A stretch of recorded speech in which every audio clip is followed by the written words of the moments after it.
ငလျင်ထဲပါသွားတာတစ်နှစ်ပြည့်သွားပြီဖြစ်ပေမဲ့ခင်မောနဲ့သမီးတွေအတွက်အခုထက်ထိဖြည့်မဲ့ဆန်နိုင်ဖြစ်နေရတဲ့မနှင်းနှင်းရွှေအားလုံးပဲမင်္ဂလာပါမာရပန်ပရိသတ်တို့ရဲ့2025ခုနှစ်မတ်လ28ရက်နေ့မှာမြန်မာတနိုင်ငံလုံးအတွက်စင်မကောင်းစရာဖြစ်ရဆိုကြီးတစ်ခုဖြစ်ပွားခဲ့တာပါကျောင်းမဖွယ်အင်အားပြည့်ငလျင်ကြီးဖြစ်ပွားခဲ့တာကြောင့်တနိုင်ငံလုံးရဲ့အသက်အိုးအိမ်စီးစိမ်တွေများစွာဆုံးရှုံးခဲ့ကြရပါတယ်ဒီဖြစ်ရဆိုကြီးကလူတိုင်းရဲ့နှလုံးသားတွေကိုချိန်မွသွားခဲ့တာကြောင့်တစ်နှစ်သာကြာသွားပေမဲ့ဘယ်သူမှမေ့မရခဲ့ပါဘူးနော်ထိခိုက်ဆုံးရှုံးမှုမရှိသူတွေအတွက်တောင်မေ့မရအောင်မလို့မိသားစုဝင်တွေကိုဆုံးရှုံးခဲ့ရတဲ့သူတွေဖို့ပိုလို့တောင်မေ့မရနိုင်တာပါငလျင်ထဲမှာမိသားစုလိုက်ဆုံးရှုံးရတဲ့သူတွေလည်းရှိပြီးတော့ဒီအထဲမှာမနှင်းနှင်းရွှေရဲ့ဖြစ်ပျက်ကတော့တနိုင်ငံလုံးမှတ်မှတ်ရရဖြစ်သွားစေခဲ့တာပါမနှင်းနှင်းရွှေရဲ့ခင်မောနဲ့သမီးတွေအားလုံးမန္တလေးက Great Wall Hotel ပြိုကျမှုမှာပါသွားခဲ့တာပါဒါကြောင့်မနှင်းနှင်းရွှေတယောက်မက်ပရာမြေလူလို့ခန်းစားခဲ့ရပါတယ်ပြိုကျနေတဲ့အုပ်ပုံတွေရှေ့ပေါင်းငိုကြွေးရင်းနဲ့ခင်မောနဲ့သမီးတွေကိုစောင့်မျှော်နေရှာတဲ့မနှင်းနှင်းရွှေရဲ့ပုံရိပ်တွေကတနိုင်ငံလုံးရဲ့ရင်ကိုထိသွားစေခဲ့တာပါကိုရက်မြောင်နေလောက်အထိခင်မောနဲ့သမီးတွေရဲ့အသက်မဲ့ခန္ဓာကိုယ်ကိုယ်တော်ရှာမတွေ့ခဲ့တာကြောင့်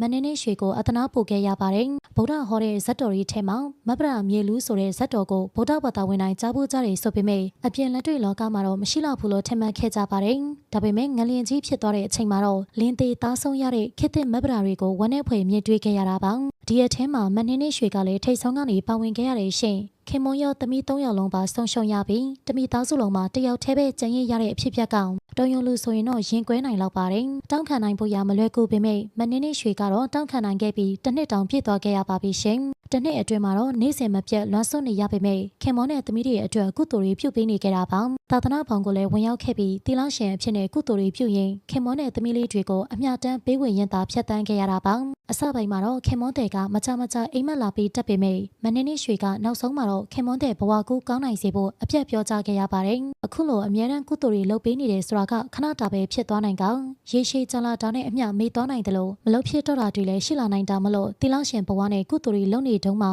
တာတို့ခေါ်ဖို့ရောင်ခင်မောတဲ့ကိုတိုက်တွန်းခဲ့ပါတယ်ဒီနောက်ပိုင်းမှာတော့ခင်မောတဲ့လည်းတာတို့ခေါ်ဆိုသွားပုံရပြီးအိမ်မက်လည်းမပေးတော့ဘူးလို့သိရတဲ့ရှင်မလ28ရက်နေ့မှာတော့ငလျင်အိမ်မက်ဆိုကြီးတစ်နှစ်ပြည့်ပြီမလို့မနှင်းနှင်းရွှေလည်းခင်မောနဲ့သမီးလေးတွေအတွက်တစ်နှစ်ပြည့်ကုသိုလ်တွေကိုပြုလုပ်ပေးခဲ့တာပါရှိသမျှအင်အားနဲ့အာတင်ပြီးတစ်နှစ်ပြည့်အလှကိုကျင်းပပေးခဲ့ပေမဲ့မနှင်းနှင်းရွှေခမအခုထက်ထိတောင်ဖြည့်မစင်နိုင်ခဲ့ပါဘူးရှင်ခင်မောနဲ့သမီးတွေအတွက်တတိယလို့ငိုကြွေးရင်လွမ်းဆွကြောင်းတွေကိုပြောပြလာခဲ့တာပါရင်နဲ့မဆက်နဲ့အလွမ်းတန်ရာတွေနဲ့မိသားစုကိုလွမ်းဆွနေရှာတဲ့မနှင်းနှင်းရွှေနေရာကိုတွေးကြည့်မယ်ဆိုရင်တော့ဖြည့်သိမ့်နိုင်စရာမရှိပါဘူးနော်ဒါကြောင့်အားလုံးကလည်းမနှင်းနှင်းရွှေရဲ့စိတ်သက်ကြန့်ခိုင်မှုကိုလေးစားချီးကျူးရင်အားပေးနှစ်သိမ့်ပေးနေကြတာပါပရိသတ်တို့အနေနဲ့ရောခေတ်သစ်မက်ပရာဖြစ်ခဲ့တဲ့မနှင်းနှင်းရွှေကိုနှစ်သိမ့်အားပေးစကားလေးတွေပြောပြခဲ့ကြပါအောင်ရှင်အဆုံးထိကြည့်ရှုပေးခဲ့ကြတဲ့အတွက်အားလုံးကိုကျေးဇူးတင်ပါတယ်အကြောင်းမျိုးမျိုးကြောင့်ငလျင်ဘေးမှာဆုံးပါသွားခဲ့ရတဲ့သူတွေလည်းကောင်းရာဘုံဘွားရောက်ရှိပါစေကြောင်းဆုတောင်းပေးလိုက်ပါတယ်နော်နေ့ရက်တိုင်းအတွက်ပျော်ရွှင်ပါစေ